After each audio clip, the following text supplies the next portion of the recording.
उत्तर प्रदेश के लोकसभा चुनाव के जो परिणाम आए हैं उसके एक बड़े बड़े दिलचस्प आंकड़े सामने आ रहे हैं। तो मैं रोज़ अभी कुछ दिनों तक उत्तर प्रदेश के नतीजों पर जो जिस तरीके के कुछ ट्रेंड और दिलचस्प बातें जो देखने में आई वो मैं लेकर हाजिर हो रहा हूँ और आगे भी देखता हूँ कब तक, जब तक दिलचस्प बातें निकलेंगी तब तक इस पर चर्चा होगी।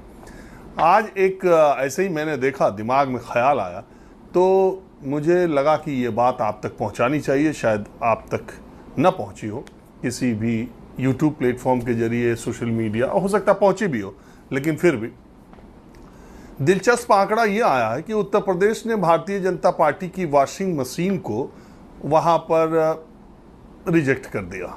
उत्तर प्रदेश में भारतीय जनता पार्टी ने जो दूसरे दलों से आए लोगों का स्वागत सत्कार किया उसे जनता ने दुत्कार दिया। मैं ये बातें क्यों कह रहा हूँ? आज के 2 महीने पहले उत्तर प्रदेश में राज्यसभा के चुनाव हो रहे थे। आपको मालूम है कि किस तरीके से भारतीय जनता पार्टी ने ऐन चुनाव से पहले समाजवादी पार्टी में सेंधमारी की और उनके विधायकों से क्रॉस वोटिंग कराई, और वो उन विधायकों की वजह से भारतीय जनता पार्टी तीसरी सीट जीतने में कैसे कामयाब हुई। और ये सब काम पहले से चल रहा था, लेकिन उस समय समाजवादी पार्टी को कमज़ोर, अखिलेश यादव को और कमज़ोर मानते हुए समाजवादी पार्टी के वो नेता भाजपा के खेमे में चले गए जिनको एक तरह से राजनीतिक संजीवनी या राजनीतिक ताकत समाजवादी पार्टी मुलायम सिंह यादव ने दी थी और जिन्हें साइकिल पर बैठाकर बड़ा सम्मान पूर्वक पार्टी में रखा था। ऐसे भी कुछ सिपाही थे जो ऐन वक्त पर पाला बदल कर चले गए। आपको नाम तो याद होगा ही, मैं वो नाम आपको फिर से गिनाता हूँ। एक राकेश प्रताप सिंह अमेठी लोकसभा क्षेत्र के गौरीगंज के बहुत लोकप्रिय विधायक, पहला नंबर उनका आता है। नंबर 2 रायबरेली के मनोज पांडे, 3 बार के सांसद, कैबिनेट मिनिस्टर और विधानसभा में आप देखे थे सचेतक, मुख्य सचेतक समाजवादी पार्टी के जो थे, और अखिलेश यादव उन पर कितना भरोसा करते थे। आपने उनका तौर तरीका देखा ही था। और सरकार के दौरान ऊंचा हार विधानसभा के विधायक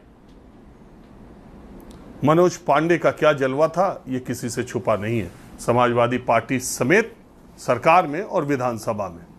तो दूसरे विधायक पहले राकेश प्रताप सिंह, दूसरे मनोज पांडे, तीसरे फैजाबाद के अब के अयोध्या के गोसाईगंज विधानसभा जो कि अंबेडकर नगर विधानसभा में आती है, गोसाईगंज के विधायक अभय सिंह, जिनका हाल ही में बहुत चर्चित बयान था धनंजय सिंह के बारे में, जिन्होंने कहा था कि वो नॉर्थ इंडिया के सबसे बड़े डॉन हैं।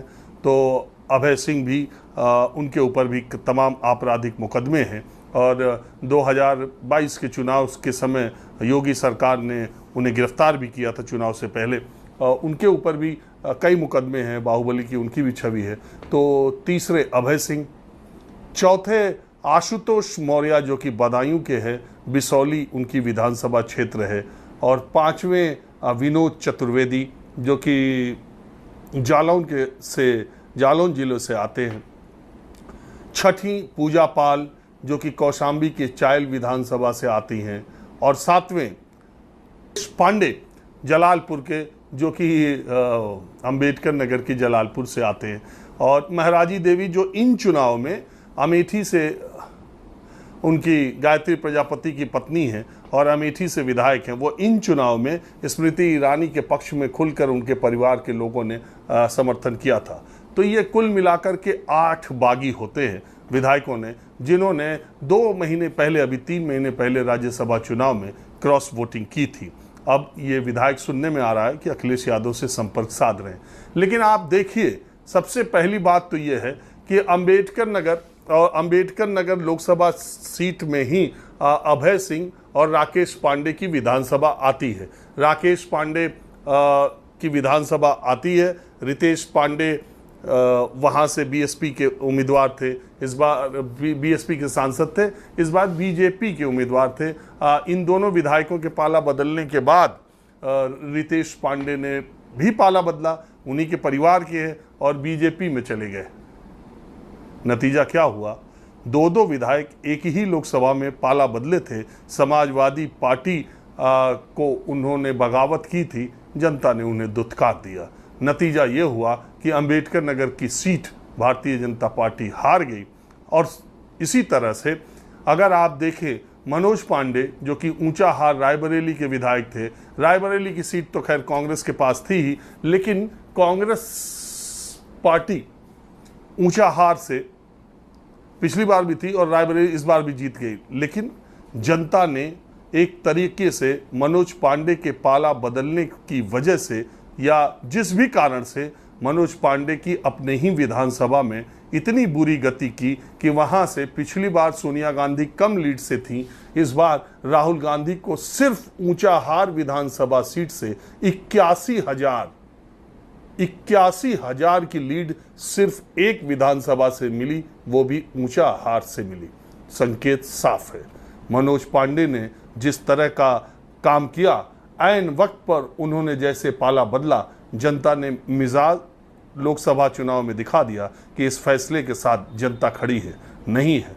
नेता पाला भले बदल लें, लेकिन जनता उन्हें आईना दिखाने का काम करती है। मैं आज आपको यही बताने जा रहा हूं कि ये 8 विधानसभा क्षेत्रों में क्या हुआ।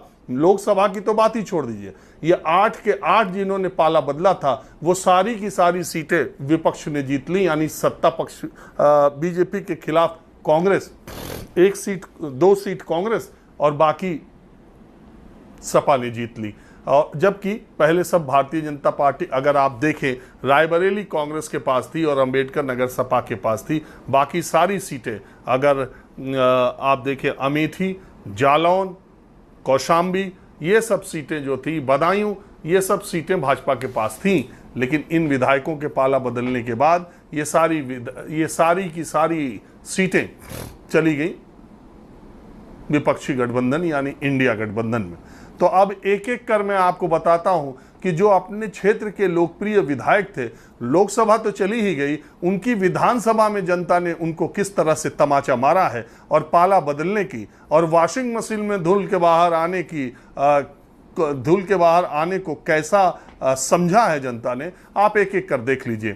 राकेश प्रताप सिंह अमेठी के लोकप्रिय विधायक गौरीगंज के माने जाते हैं। अमेठी लोकसभा में गौरीगंज आती है, लेकिन इस बार के चुनाव में केएल शर्मा को स्मृति ईरानी से उनके पाला बदलने के बावजूद, भारतीय जनता पार्टी की तरफ जाने के बावजूद, हालांकि अभी औपचारिक तौर पर उन्होंने शामिल नहीं हुए हैं क्योंकि उससे सदस्यता जाने का भी खतरा रहता है। तो राकेश प्रताप सिंह ने जो पाला बदला, क्रॉस वोटिंग की और उसके बाद गौरीगंज में वो बहुत लोकप्रिय विधायक होने के बावजूद, तीसरी बार जीतने के बावजूद, इस लोकसभा चुनाव में गौरीगंज में केएल शर्मा को गौरीगंज में केएल शर्मा को स्मृति ईरानी से 33,000 वोट ज्यादा मिले। अगर आज विधानसभा चुनाव हो जाए तो ये गुस्सा अगर राकेश प्रताप सिंह पर भी तारी रहा तो हालत क्या होगी आप समझ लीजिए। अब दूसरे आते हैं, मैंने मनोज पांडे के बारे में बता ही दिया कि ऊंचा हार में कांग्रेस पार्टी यानी राहुल गांधी को 81,000 भारतीय जनता पार्टी के उम्मीदवार और योगी सरकार में मंत्री दिनेश प्रताप सिंह से 81,000 वोटों की लीड राहुल गांधी को रायबरेली में मिली। अब अमेठी की जो विधानसभा सीट है, जो महाराजी देवी गायत्री प्रजापति की पत्नी और उनका पूरा परिवार स्मृति ईरानी के साथ लगा हुआ था, अमेठी की सीट पर आप करीब 46,000 वोट केएल शर्मा को ज्यादा मिले स्मृति ईरानी के मुकाबले, जहां समाजवादी पार्टी की बागी विधायिका है महाराजी देवी। अब आप अभय सिंह आइए, बाहुबली अभय सिंह गोसाईगंज विधानसभा से इस बार जीते हैं, पहले भी जीत चुके हैं, लेकिन 2022 में सपा की साइकिल पर बैठकर वो चुनाव जीते थे। लेकिन इस बार 2-3 महीने पहले हुए राज्यसभा चुनाव में उन्होंने भी पाला बदला था और गोसाईगंज में भी भारतीय जनता पार्टी 16,000 वोटों से पीछे रह गई। समाजवादी 18,000 वोट अभय सिंह के विधानसभा क्षेत्र में भी ज्यादा